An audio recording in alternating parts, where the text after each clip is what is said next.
आपल्याला गुणाकार शिकायचा आहे. तर गुणाकारामध्ये आपण दशांशाचा करतोय आता. एक अंकानंतर दशांश दिलेला आहे आणि त्याच्या पुढे किती अंक आहेत ते पाहायचं. मग याच्यामध्ये 0 आहे आणि 3 आहे. मग शून्याला करता येते का काही आपल्याला? नाही. म्हणून आपण अगोदर जे अंक आहेत त्या अंकांचा गुणाकार करू.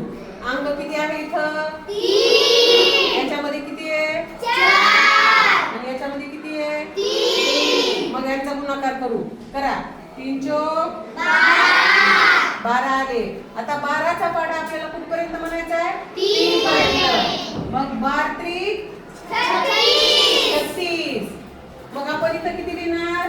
36 लिहिले. इथपर्यंत झालं? आता पुढची स्टेप आहे दशांशाच्या पुढच्या अंक किती आहेत ते सगळे एकत्र मोजायचे. चला माझ्यासोबत मोजा.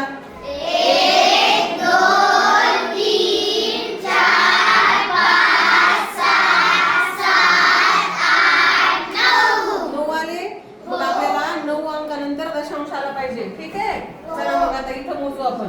बघा 1 2 3 4 5 6 7 8 9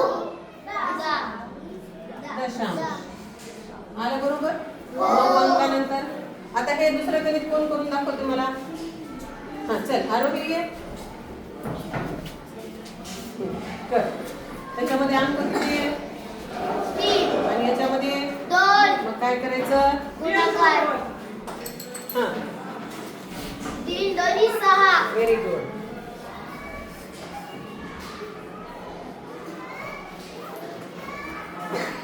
एक 2 3 4 5.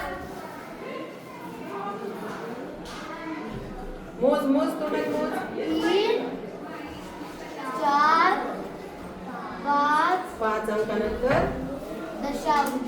दशांश. Very good.